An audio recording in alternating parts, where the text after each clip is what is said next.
Good morning, sir. Good morning. Am I audible?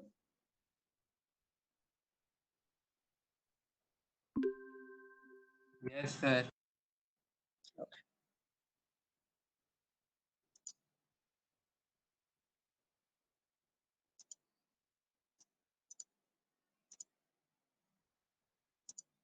So have you implement the code for all subset?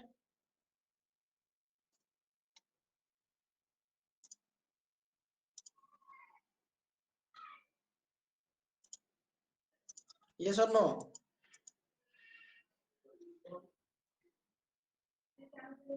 Please go to the algorithm once again.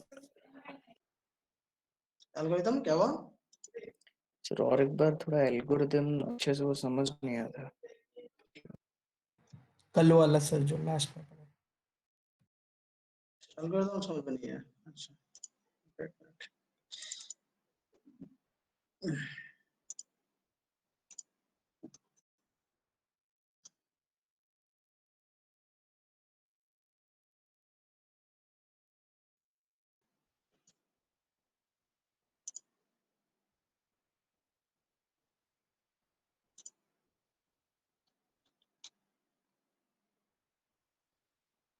अच्छा,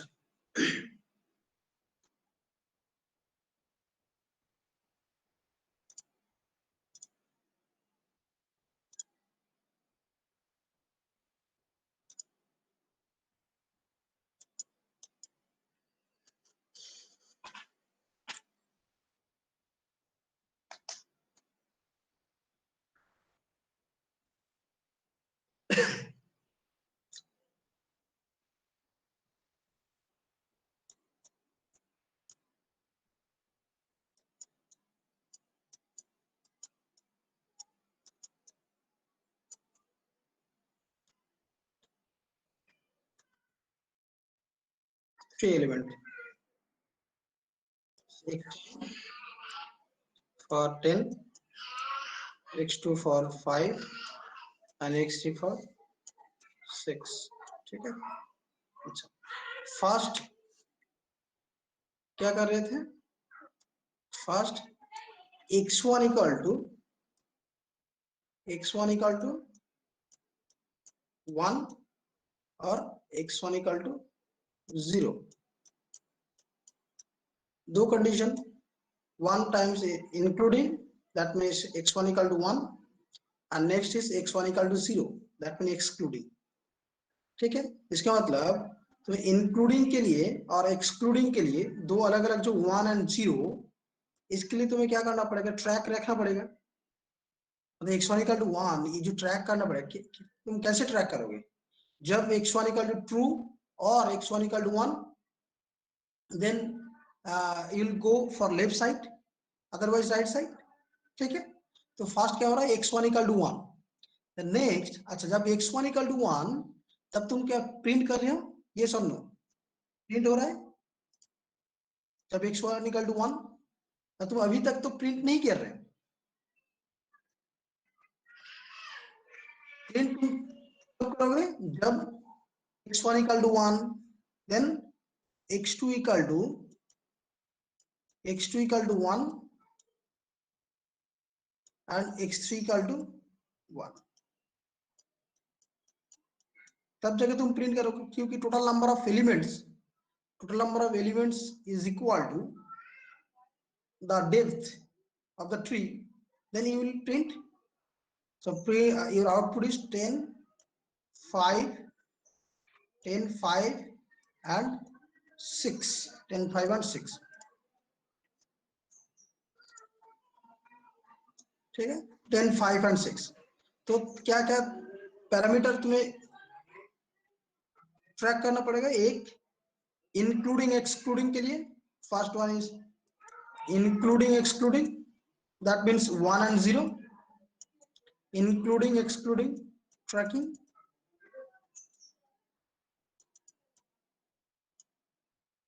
excluding, और print कब करोगे? जब depth equal to depth of the tree, depth equal to number of elements, that mean n number of elements. ठीक है, तो depth calculate करने के लिए क्या होगा कि एक पैरामीटर तुम यूज कर रहे हो, k इक्वल टू k एक पैरामीटर और index, so k initially first level, that means k equal to 1, then when you reach to second level, then k equal to 2, then k equal to 3, like this. Okay, when k equal to n, then you will print or you will get the solution. Okay, otherwise you increment the level, that means k equal to k plus 1, and when you are incrementing the level or k, then you have to construct or you have to give the logic to further process. That means x1 equal to 1 first level के बाद जब तुम second level पे जा रहे हो, second level पे क्या हो रहा है? x2 equal to 1 and x2 equal to 0, यही कर रहे हैं ना। लॉजिक क्या है? एक लेवल से जब तुम सेकंड लेवल पे जा रहे हो, तब क्या होगा? x2 equal to 1 और x2 equal to 0, वो ये जो लॉजिक तुम क्रिएट कर रहे हो और बना रहे हो, वो कहाँ पे होगा? ये कॉन्स्ट्रक्ट जो कैंडिडेट, कौन सा कैंडिडेट के अंदर, मतलब ये जो फंक्शन है इस डेफिनेशन के अंदर। अब प्रिंट कब करोगे, जब ये कंडीशन सेटिस्फाई होगा, that means k equal to n, k equal to n, ठीक है। तो k equal to n, that means is a solution का definition. If k equal to n, then process solution will be executed. That means process solution means you have to print all the solution, ठीक है। Process solution का तब तुम process solution के अंदर तुम print करोगे।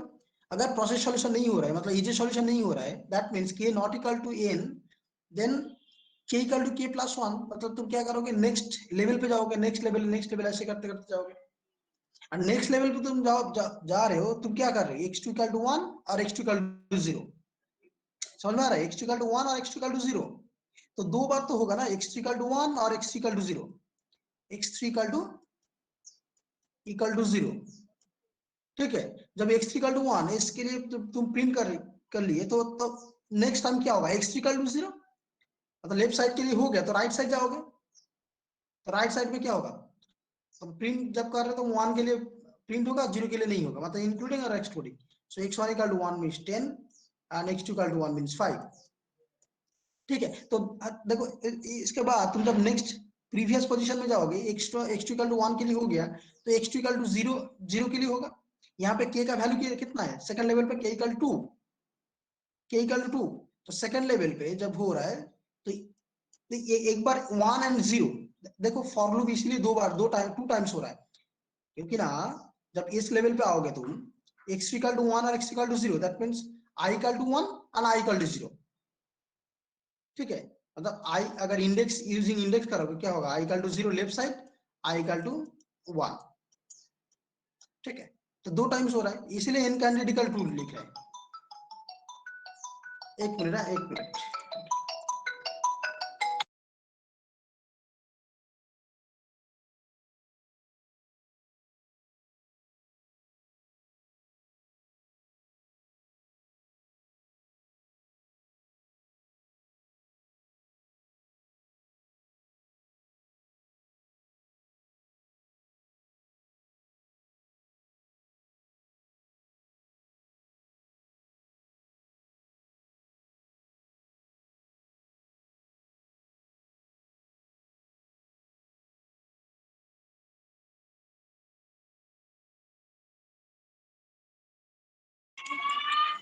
ठीक है। तो तो एक बार इंक्लूडिंग और एक्सक्लूडिंग, दैट मीन इसीलिए फॉर लूप के अंदर देखो i equal to 0, and i less than n candidate, और n कैंडिडेट वैल्यू कितना ले रहा है, 2 ले रहा है, इसीलिए क्योंकि ना i इक्वल टू 0 के लिए एक बार होगा, i इक्वल टू 1 के लिए होगा, दैट मींस लेकिन i इक्वल टू 0, जब i इक्वल टू 0 हो रहा है, लेकिन x इक्वल टू तुम क्या लिख रहे हो, 1 लिखिए, इसीलिए जब i इक्वल टू 0, तब यहाँ पे क्या होगा, c ऑफ 0, तो c ऑफ 0 वैल्यू क्या क्या रखोगे तब, c ऑफ 0 इक्वल टू 1, क्योंकि तुम्हें 1 रखना है, x इक्वल टू 1, तो c ऑफ 0 इक्वल टू 1 और c of 1 equal to right side, c of 1 equal to 0, तो लेफ्ट साइड हो जाएगा तुम्हारा 1, दैट मींस जो x equal to 1 and right side हो जाएगा 0, समझ में आया। तो देखो अभी, तो ये तुम्हारा स्केलेटन है, इस स्केलेटन के अंदर एक एक डेफिनेशन तुम्हें लिखना पड़ेगा, ऑल सबसेट के लिए, परम्यूटेशन के लिए, सम ऑफ सबसेट के लिए। तो ये मेन पार्ट है, जो मेन पार्ट है, तो ये कैसे लिखना होगा मैं दिखा रहा हूं, लेकिन एक मेन पार्ट के अंदर टोटल 3 फंक्शन है। एक one is easy solution function, easy solution function में मतलब तुम एक कंडीशन प्रिंट करोगे, दैट मींस प्रोसेस सॉल्यूशन, ठीक है। एक सिर्फ कंडीशन, इजी सॉल्यूशन एक कंडीशन रखा और कुछ नहीं। देन प्रोसेस सॉल्यूशन क्या होगा, प्रिंट होगा। अगर इजी सॉल्यूशन नहीं हो रहा है, तो तुम क्या करोगे, नेक्स्ट लेवल पे जाओगे, नेक्स्ट लेवल मींस के इंक्रीमेंट, नेक्स्ट लेवल पे जाने के बाद तुम क्या कर रहे हो, एक बार लेफ्ट एक बार राइट, मतलब इंक्लूडिंग और एक्सक्लूडिंग, ठीक है। तो इंक्लूडिंग और एक्सक्लूडिंग कैसे होगा, वो ये जो डेफिनेशन है उसी थ्रू मैं करूंगा। देखो देखो, अच्छा,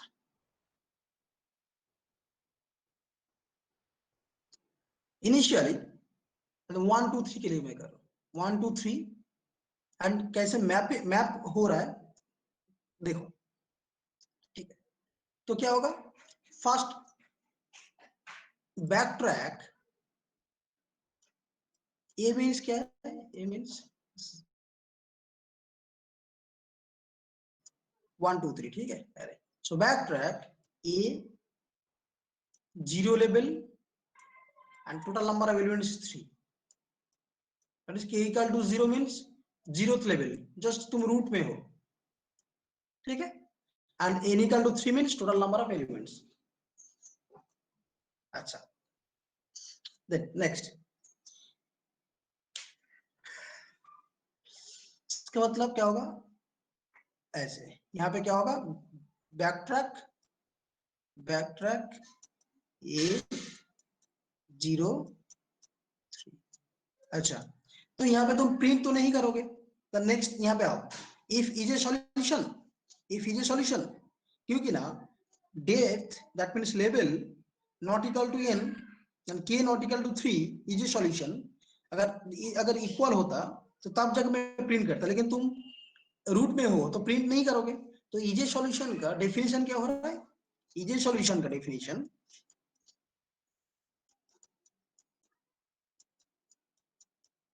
a k n or input if k that means depth equal to number of elements, then return true। So return true means, or return 1 means you can proceed for process solution, that means you can proceed for print or you can get the solution, ठीक है। तो it is not satisfied backtrack A03, तो is a not solution, so process solution will not executed, ठीक है। then तुम क्या करोगे, else मतलब नेक्स्ट लेवल पे जाओगे। नेक्स्ट लेवल मीन्स क्या होगा, k equal to this is k equal to 1, next level k equal to 1, और नेक्स्ट लेवल में मीन्स क्या होगा, तो तुम्हारा लेफ्ट होगा, लेफ्ट साइड क्या होगा 1 एंड राइट साइड क्या होगा 0। तो left side 1 and right side 0, इसके लिए तुम कैसे लिख रहे हो, कॉन्स्ट्रक्ट कैंडिडेट फंक्शन बना रहे हो, उस फंक्शन के अंदर कॉन्स्ट्रक्ट कैंडिडेट, अच्छा पैरामीटर नहीं लिख रहे हो, ठीक है। कॉन्स्ट्रक्ट कैंडिडेट के अंदर क्या लिख रहे हो तुम, c of 0 equal to 1 and c of 1 is equal to 0 and n candidate equal to 2, value तुम यहाँ पे लिखते हो n कैंडिडेट इक्वल टू, क्योंकि तुम्हें फॉर लूप 2 चाहिए। देखो तो c of 0 इक्वल टू 1 क्यों लिखा हूं, बाद में तुझे पता चल जाएगा। देखो नेक्स्ट, तो तुम क्या कर रहे हो, एक टाइम मतलब लेफ्ट साइड इंक्लूडिंग होगा, राइट साइड एक्सक्लूडिंग होगा। तो ये लेफ्ट एंड राइट ये लिखने के लिए तुम एक फॉर लूप यूज कर रहे हो। फॉर लूप क्या है, i equal to 0, i less than n candidate, और n कैंडिडेट वैल्यू 2 इसीलिए लिखा क्योंकि ना तुम्हें एक बार इंक्लूडिंग और एक्सक्लूड करना है, इस तो तुम्हें दो फॉर लूप चाहिए। So i equal to 0 and i equal to 1, लेकिन तुम्हें यहाँ पे क्या लिखना है, a1 इक्वल टू क्या लिखना है, 1 लिखना है तुम्हें, a1 इक्वल टू 1 लिखना है। तो तुम क्या लिखोगे, a ऑफ k, देखो लेवल क्या है, first level, this is the first level, so k equal to 1, तो a ऑफ 1, मैं ऐसे नोटेशन दे रहा हूँ, a of 1, so a of 1 equal to 1 लिखना है। तो कॉन्स्टेंट कैंडिडेट के अंदर इसीलिए तुम, क्योंकि फॉर लूप का i equal to 0, so c of 0, तो c ऑफ 0 इक्वल टू 1, इसीलिए तुम क्या लिखे थे, c of 0 equal to 1, so now a1 equal to 1 मिल रहा है, ठीक है। So i equal to 0 at right side, i equal to 1, तो i इक्वल टू जब 1 यहाँ पे लिखे तो a ऑफ 1 k का वैल्यू क्या है 1, so a of 1 equal to 0, then so i equal to 0 के लिए तुम कर रहे हो, क्योंकि फॉर लूप तो क्या होगा, i इक्वल टू 0 के लिए एक बार होगा, देन i इक्वल टू 1 के लिए जाएगा, पहले i इक्वल टू 0 के लिए चलो, ये मत करो अभी, i equal to 0, so a of 1 equal to 1, then उसके बाद क्या होगा, ये make move and unmake move ये अभी नहीं यूज होगा। तो बैक ट्रैक A1 3, जब बैक ट्रैक A1 3 तो इस पोजीशन में आ जाओ, फिर से स्टार्टिंग से स्टार्ट होगा, ठीक। तो क्या होगा, इज ए सॉल्यूशन फंक्शन, देखो is a solution 1 not equal to 3, so 1 not equal to 3, तो इज ए सॉल्यूशन नहीं हुआ तो प्रोसेस सॉल्यूशन के अंदर आ जाएगा, सिर्फ प्रोसेस सॉल्यूशन नहीं होगा क्योंकि ना इजी सॉल्यूशन सेटिस्फाई नहीं हुआ, तो नेक्स्ट लेवल पे जाऊंगा मैं, next level. So next level क्या होगा, नेक्स्ट लेवल पे आऊंगा तो मैं k इक्वल टू क्या होगा 2, so k equal to 2 here, k equal to, तो फिर से दो ब्रांच निकलेगा, दो ब्रांच में फॉर लूप क्या होगा, i equal to 0, i equal to 0 and for this one i equal to 1। And constant candidate के अंदर तुम जानते हो c ऑफ 0 तुम लिखोगे क्योंकि ना e of k equal to c of i, so e of k मींस e of 2, so e of 2 के second level, e of 2 equal to c of 0, first i equal to 0 के लिए हो रहा है, सो c ऑफ 0 मींस 1 and right side e of 2 equal to 0। again here, again for loop backtrack a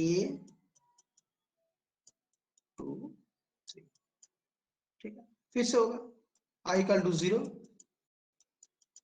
k equal to 3 i equal to 1, मतलब for loop के अंदर यहाँ पे a of 3 equal to 1, again backtrack a 3 sir backtrack, yes sir एक साथ i equal to 0 और i equal to 1 कैसे हो रहा है एक स्टेप में? नहीं एक साथ नहीं हो रहा एक्चुअली, एक साथ लिखा हुआ है यहाँ पे, लेकिन एक साथ नहीं हो रहा होगा क्योंकि i इक्वल टू 0 एक बार जाने के बाद फिर से बैक ट्रैक आ रहा है, तो लेफ्ट साइड करके जा रहा है, ठीक है, यस सर। समझ गए? तो back track a33 again start from here, if is a solution, now easy solution definition, what is the definition of easy solution? If k equal to n, then return 1, that means process solution will be executed, and process solution will be executed means क्या होगा, process solution तो print होगा, तो अभी print क्या होगा, यहाँ पे प्रिंट क्या होगा, प्रिंट कैसे होगा, जब a1 equal to 1 first element print होगा, a1 equal to 1 that means 1 then 2 then 3 1 2 3, तो ऐसे तुम क्या लिखोगे, ये जो a1 इक्वल टू 1 मतलब इंक्लूडिंग हो रहा है, तो इस 1 को तुम प्रिंट कर रहे हो, इंक्लूडिंग हो रहा है तो 1 2 को प्रिंट कर, इंक्लूड हो रहा है तो 3 को प्रिंट कर, तब क्या लिखोगे, प्रिंट है सॉल्यूशन के अंदर for i equal to 1 i less than equal to depth, पूरा लिप तक आएगा i प्लस प्लस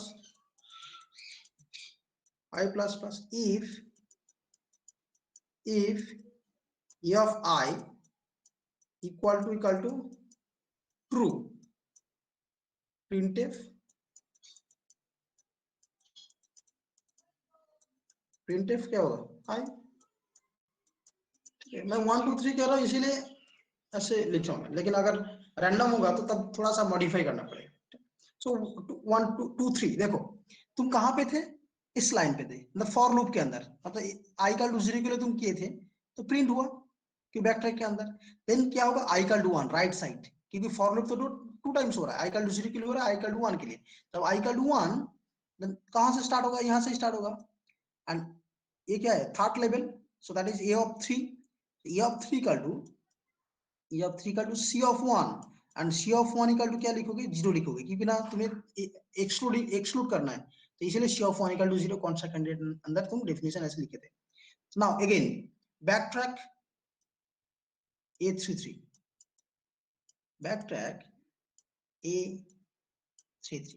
तो बैक ट्रैक a33 तो यहाँ से स्टार्ट होगा, then easy solution, yes 3 equal to 3 easy solution, then process solution will be executed, and process solution then क्या होगा, फिर से i equal to 1 to k तक जाएगा, 1 से स्टार्ट होगा, a1 equal to 1 yes, तो print 1, then left print 2, right it is not 1, so print 1 and 2 खत्म। then next for this level देखो ये लेवल खत्म हो गया, ये level this level for k equal to 2 i equal to 1 के i equal to 0 के लिए हो गया, तो right side i equal to 1 के लिए होगा, तो i equal to 1 मींस क्या होगा, back track a 2 3 back track a 2 3, so back track a 2 3 होगा तो कहां से स्टार्ट होगा, फिर से यहां से स्टार्ट होगा, easy solution no, process solution no, then k equal to k plus 2, so k equal to k plus 2 तो क्या होगा, लेवल क्या होगा, k equal to 3, this is k equal to 3 level, then i equal to 0 I equal to 0 and I equal to right side equal to 1.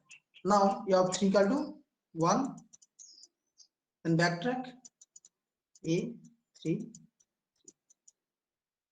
Process solution will be executed. Okay, 3 equal to 3 क्या होगा 1 0 1 that means 1 and 3 can back I equal to 1. I equal to 1 means A of 3 equal to C of 1. C of 1 means 0. So 1 0 0 that is only 1. समझ में आया क्या बोलो Jatish Yes, sir क्या हुआ? Process solution के अंदर हाँ बोलो प्रोसेस सॉल्यूशन के अंदर क्या रहेगा प्रिंट होगा वो हाँ प्रोसेस सॉल्यूशन का तो प्रिंट होगा क्योंकि ना इजी सॉल्यूशन इसीलिए तुम चेक कर रहे हो कब तुम प्रिंट करोगे प्रिंट कब होगा जब depth equal to total number of elements होगा तब होगा तो इसीलिए तुम इजी सॉल्यूशन के अंदर एक कंडीशन रख रहे हो if k equal to n then return one means next line और नेक्स्ट लाइन क्या होगा प्रोसेस सॉल्यूशन और तुम प्रिंट करोगे प्रिंट क्या कैसे कर रहे हो प्रिंट कैसे हो रहा है जो 1 है उसी को प्रिंट करोगे 0 है तो प्रिंट नहीं करोगे तो प्रोसेस सॉल्यूशन के अंदर क्या लिखोगे पूरा पाथ को ट्रैवर्स करोगे पूरा डेप्थ ब्रांच को ट्रैवर्स करोगे मतलब क्या है 1 से स्टार्ट करके पूरा डेप्थ तक तो for i equal to 1 to k देखो प्रोसेस सॉल्यूशन के अभी समझ में आ जाएगा देखो for i equal to 1 to k if a of i equal to true then print i ठीक है क्योंकि मैं ऐसे 1 2 3 if n equal to 4 then I am taking 1 2 3 4 if n equal to 5 1 2 3 4 5 but जब नॉर्मली होगा मतलब रैंडम नंबर होगा set के अंदर तब तुम्हें थोड़ा सा मॉडिफाई करके लिखना पड़ेगा तुम एरे को कैसे इनपुट एज ए इनपुट ले रहे हो अभी थोड़ा क्लियर हुआ ऑल सबसेट के लिए ये जो C जो एरे है उसका लेंथ कितना है सर? हाँ बोलो तो ये जो C जो एरे है सर उसका लेंथ कितना है सर? लेंथ क्या है उसका C का? इनपुट के अंदर तुम जो जितना डालोगे उतना लेंथ दो इनपुट अगर 7 हो रहे हो तो 1 टू 7 तक 1 2 3 4 5 6 7 और इनपुट इक्वल टू 100 तो 1 टू 100 ठीक है तो सर स्पेसिफिक सी कर रहा एरे हूं का लेंथ 2 होगा ना क्या बोल रहे हो सर सी एरे का तो लेंथ 2 होगा ना क्योंकि वो एक या फिर ऐसे कुछ 1 और 0 ही सिर्फ उसमें डालेंगे किसका लेंथ 2 होगा सर सी एरे का C हाँ सी आर का 2 होगा ऑलवेज 2 होगा सी ऑफ 0 एंड सी ऑफ 1 जिस मैं तो वही ठीक है पूछ रहा था C का लेंथ कितना है? और मैं सोचा पूरा एरे का ठीक है ओके सर मतलब इनपुट एरे ओके सर तो अभी कोड कैसे लिखोगे कोड तो पूरा एकदम गिवन ऑलरेडी इसी को तुम एज इट इज जो है वही लिखोगे तो पहले तुम क्या करोगे लिखोगे ऐसे void is solution void process solution पहले लिख दोगे वॉइड कौन सा कैंडिडेट और ये वॉइड नहीं होगा ये रिटर्न होगा सो इंट और bull is solution process solution void करोगे कौन सा कैंडिडेट वॉइड होगा ठीक है तो बैक ट्रैक वॉइड तो ऐसे पहले डिफाइन कर दो उसके बाद तुम लिखना स्टार्ट करोगे मेन फंक्शन के अंदर 2-4 लाइन लिखोगे बाहर सब फंक्शन डेफिनेशन लिखोगे बस और एरे चेक ये एरर चेक करोगे हो जाएगा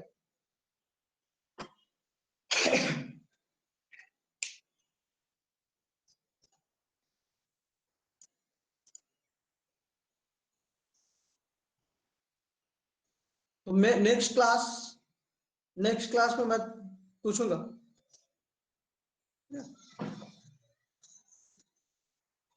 जी सर अच्छा तो next topic is sum of subset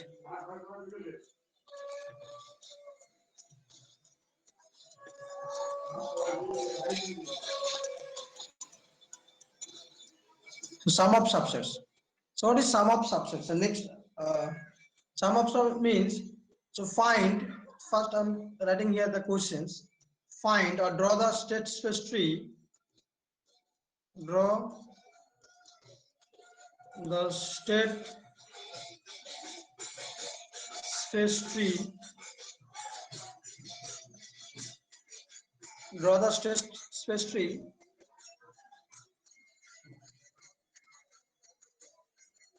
to find those subsets of a set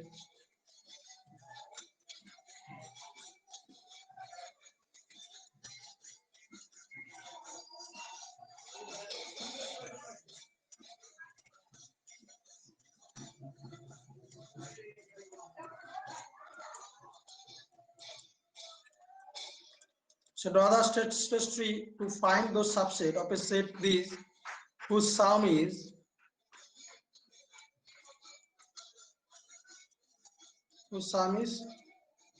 30 or m equal to.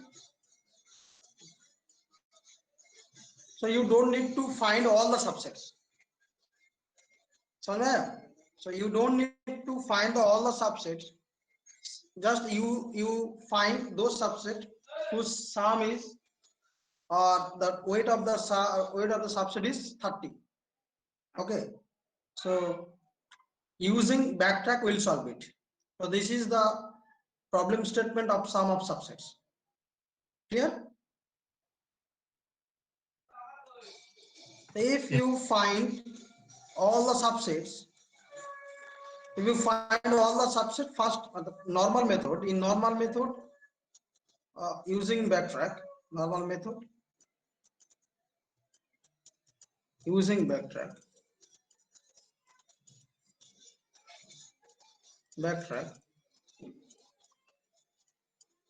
that means first find all the subsets of this set and then add them all and find whose sum is 30.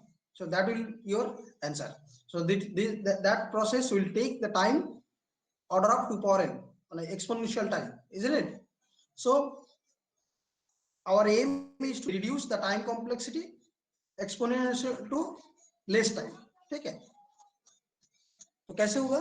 तुम अगर 1 2 3 4 5, so total time complex 2 power 5, मतलब total leaves are 2 power 5. That means x1 equal to 1, x1 equal to 1, then x1 equal to 0, x1 equal to 0, then x2 equal to 1, like this. x2 equal to 0, then x2 equal to 1, x3 equal to 0, x4 equal to 1, 0, then x5 equal to 1, x5 equal to 0. ठीक है? Depth equal होगा तब जगह तुम क्या करोगे? Answer करोगे. Answer तुम कैसे ढूंढोगे? जितने सारे सबसेट्स है सब सबसेट्स को यूजिंग बैकट्रैक, तो जब फर्स्ट जो प्रोसीड्यूर था उसी से तुम क्या कर रहे हो? पहले ऑल सबसेट्स को फाइंड कर रहे हो, मतलब कैलकुलेट कर रहे हो. सब सबसेट कैलकुलेट हो जाने के बाद तुम एक सबसेट का तुम क्या कर रहे हो? ऐड कर रहे हो. ऐड करने के बाद अगर 30 हो गया, एक मिनट है,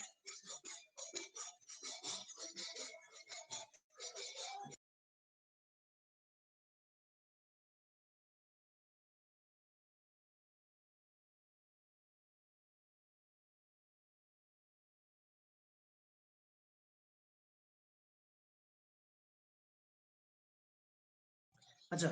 तो ऑल सबसेट कैलकुलेट करने के बाद तुम क्या करोगे? और सब सबसेट को तुम ऐड करोगे एंड ऐड करके देखोगे 30 हो रहा है. जिस चीज का 30 हो रहा है तो उसी का सिर्फ क्या कर रहे हो? प्रिंट कर रहे हो. ठीक है? तो टाइम कितना लेगा? जितना exponential time, that means 2 power n, order of 2 power n. तो using backtrack sum of subset calculate करने के लिए ये भी बैकट्रैकिंग यूज करके हो रहा है, लेकिन थोड़ा सा मैं टाइम को मैं रिड्यूस कर सकता हूँ. कैसे रिड्यूस होगा? जिस सबसेट में 30 है मैं उसी को कैलकुलेट करूंगा, लेकिन बाकी सबसेट को नहीं करूंगा. ठीक है? बहुत सारे सबसेट को नहीं करूंगा क्योंकि ना कुछ कंडीशन अप्लाई कर दूंगा जो सबसेट को मैं मैं नहीं करूंगा. जैसे एक एग्जांपल, जस्ट छोटा सा, मान लो तुम पहले 10 इंक्लूड किए, ओके, नेक्स्ट एलिमेंट को तुम इंक्लूड करो 5, टोटल कितना हो गया 15। उसके बाद तुम 20 इंक्लूड किए, 20 इंक्लूड करने के बाद देखो शाम करके कितना हो रहा है 35। तो नेक्स्ट दो एलिमेंट को लेने का कोई जरूरत नहीं है, क्योंकि इस चेकिंग को जो चेक करके जा रहा था, मैं इसको और नहीं करूंगा, मैं काट करूंगा। मतलब मैं एक एक कैलकुलेट करते जाऊंगा, लेकिन ऐड करते करते जाऊंगा। जब अगर 30 हो गया तो वो सोल्यूशन है, ज्यादा हो रहा है, जब तक 30 तक जा रहा है तो मैं करते जाऊंगा। 30 ओवर हो गया, एक्सीड कर गया, तो मैं कैलकुलेट नहीं करूंगा, ठीक है। तो कुछ कंडीशन यूज करूंगा, so that condition is called bounded condition, ठीक है। बाद में इस कंडीशन को मैं बोलूंगा इम्प्लिसिट फंक्शन, ठीक है।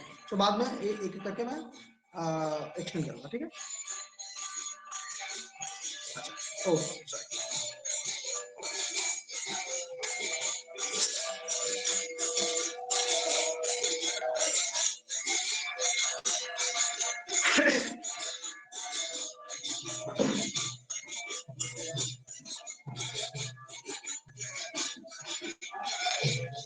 एक मिनट है, थोड़ा सा वेट करो, सॉरी है।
अच्छा, तो weight, total weight of the set, first calculate the total weight of the set is equal to 68, okay, and use some notation to take all the elements as a including or excluding the xi. So x1 for first element or first in number, x2 for first second number, x3 for third, so on, take it. And weight of the element, weight of the set is w1, w2, w3, w4, w5, like this. That means wi, okay. So that is the total weight. This is 68.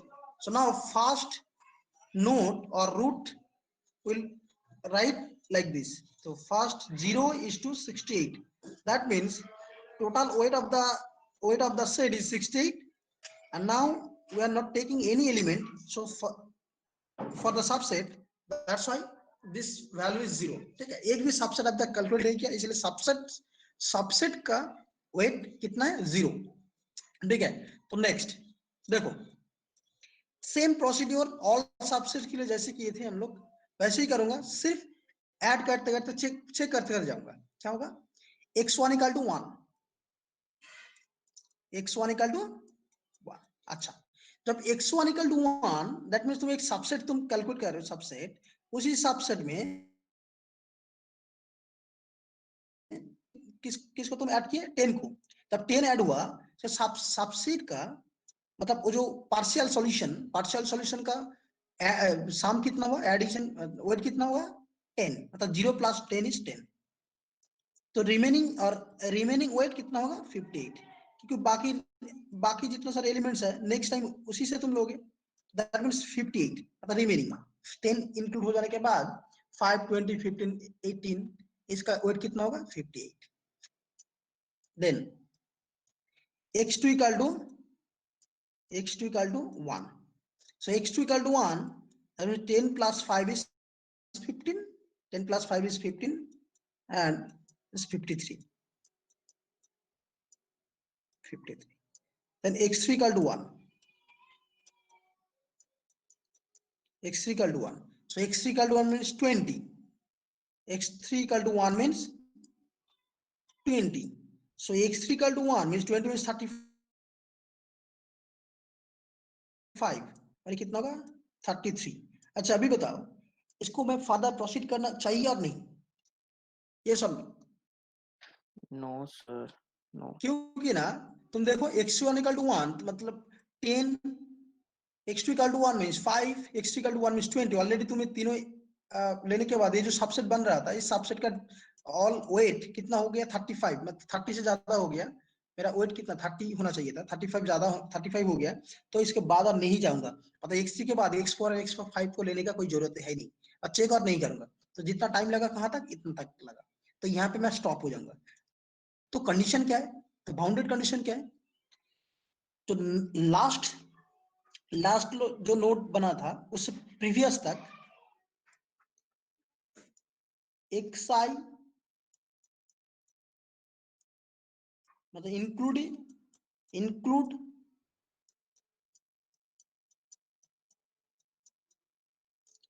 xi means x1, that is x1 equal to 1, x1 equal to 1 means including 10 into wi means w1, so 10 in 1 into 10 plus x2 equal to 1 into 5 like this, okay। so यहाँ तक total weight plus last जो लिए थे उसका wait कितना होगा, w of के था, w of k plus 1, w of k plus 1, ये जो टोटल वेट ये जो इतना आ गया, total weight should less than equal to m, should be less than equal to m, less than m। अगर m से छोटा हो रहा है तब तक मैं प्रोसीड करूंगा, अगर इससे बड़ा हो गया तो मैं वहां पे कट कर दूंगा। So this is the first condition, bounded condition to proceed to get the solution, okay। so sum of I equal to 1 to k xi wi plus w of k plus 1 less than m, अगर ये हो रहा है तब तक मैं जाऊंगा, नहीं तो नहीं तो मैं स्टॉप करूंगा। तो ये क्या हो रहा है, ये जो condition exceed our weight of the subset, so we'll stop here, ठीक है। तो this is the first condition। so next x equal to 1 हो गया, तो x equal to 0, so x equal to 0 मतलब you are not including the third element, that means remaining third element को तुम include नहीं कर रहे हो। देखो x equal to 0 means third element को इंक्लूड नहीं कर रहे हो, क्यों, लेकिन चेक कर रहे हो।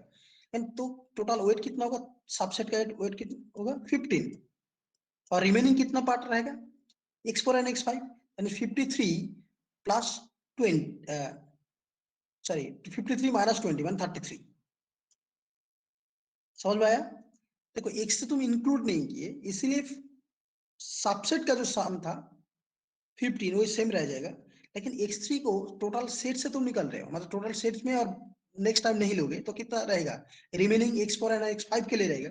सो x4 एंड x5 का टोटल वेट कितना था 33, तो ये समझ में आया। Then x4 equal to, sir वो 33 क्यों हुआ, और एक बार बोलिए।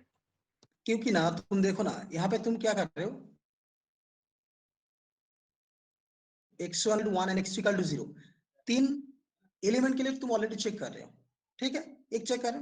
लेकिन ये जो सबसेट बन रहा था, इस सबसेट के अंदर, इस सबसेट में क्या हो रहा है, x1 equal to 1 that means 10, x2 equal to 1, ये पार्शियल सॉल्यूशन ना, x2 equal to 1 that means 5, and x3 को तुम नहीं चेक ले रहे हो क्योंकि x इक्वल टू 0, तो टोटल वेट कितना होगा 15, तो 15 आ रहा है। एक्सक्लूडिंग, जब तुम एक्सक्लूड कर रहे हो तो सर 3 आप audible ठीक है, तो 15, लेकिन 33 क्यों? क्योंकि ना तुम x1 x2 and x3 already check हो गया, तो रिमेनिंग पार्ट कितना होगा, x1 x2 x3 x4 x5 dot dot dot, तो यहां तक तो चेक हो गया, तो रिमेनिंग पार्ट कितना वेट है अभी तुम्हारे पास, कितना होगा 33, टोटल वेट तो 68, तो इसीलिए तुम एक एक करके चेक कर रहे हो, उसी से तुम साफ साफ करते जा रहे हो। तो रिमेनिंग देखो x पर, इसके बाद क्या होगा, x4 एंड x5 के लिए जगह है, तो x4 एंड x5 का वेट कितना है 33, देखो ना ऐड करना, 8 प्लस 5 इज 33, 1113 33, समझ में आ रहा है?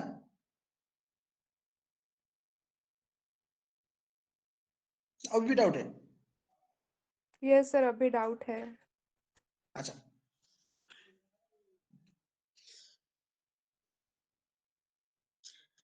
लेफ्ट साइड जो वैल्यू तुम लिख रहे हो और सम करके जो लिख रहे हो तुम, लेफ्ट साइड को सम और राइट साइड को सब्सट्रैक्ट, क्यों लेफ्ट साइड को सम और राइट साइड को सब्सट्रैक्ट? लेफ्ट साइड को तुम सम कर रहे हो इसीलिए, जब इंक्लूड कर रहे हो एक एक वेट ऐड करते जा रहे हो, ये समझ में आया? यस इनिशियली कोई सबसेट तुम नहीं बनाए थे और कैलकुलेट नहीं किए, इसीलिए 0। तो नेक्स्ट लेवल मींस क्या होगा, नेक्स्ट लेवल पे दो पॉसिबिलिटी हो सकता है, एक इंक्लूड और एक्सक्लूड। जब इंक्लूड कर रहे हो तब क्या होगा, उसका वेट ऐड हो रहा है, तो 0 प्लस 10 इज 15। जब एक को इंक्लूड कर दिए, उसी को तो नेक्स्ट टाइम तुम चेक नहीं करोगे ना, तो इसी पाथ के लिए x1 हो गया, खत्म हो गया, तो x1 तो तुम्हारे पास नहीं है। और समझ में आ रहा है क्या बोल रहा हूं मैं? तो यस सर इसलिए तुम राइट साइड को सब्सट्रैक्ट कर रहे हो, मतलब कोई एक एलिमेंट जब तुम चेक कर रहे हो, अगर वो इंक्लूड हो रहा है, left side add and right side subtract, left side add, right side subtract, when including then left side add, but when you are checking for all element, right side always subtract। ठीक है, देखो तुम x1 equal to 1, left side 0 add, right side subtract, left side 1, x2 equal to 1, left side add, because left side is 5, 10 plus 5 is 15, right side subtract. For this one also, x3 equal to 0, same, but right side subtract always, क्योंकि level change करे तो right side subtract होगा, क्योंकि जिस level पे तुम हो उसी एलिमेंट तक तुम आ चुके हो, तो नेक्स्ट रिमेनिंग एलिमेंट के लिए तुम अभी चेक करोगे, तो रिमेनिंग एलिमेंट तुम अगर तुम देखोगे यहाँ तक x3 तक हो गया, तो राइट साइड और कितना एलिमेंट बाकी है, x4 एंड x5, जिसका वेट तुम जानते हो कितना है 33, देखो 33 आ रहा है, तो राइट साइड ऑलवेज तुम क्या करोगे, ऐड करोगे, लेकिन left side always addition for including but excluding for same, but right side is always subtract for each level। समझ में आया? यस सर ठीक है, अच्छा, so next class will continue from here, okay? So आज यहाँ पे स्टॉप करते हैं, thank you sir. Yes sir. चलो बाय, थैंक यू।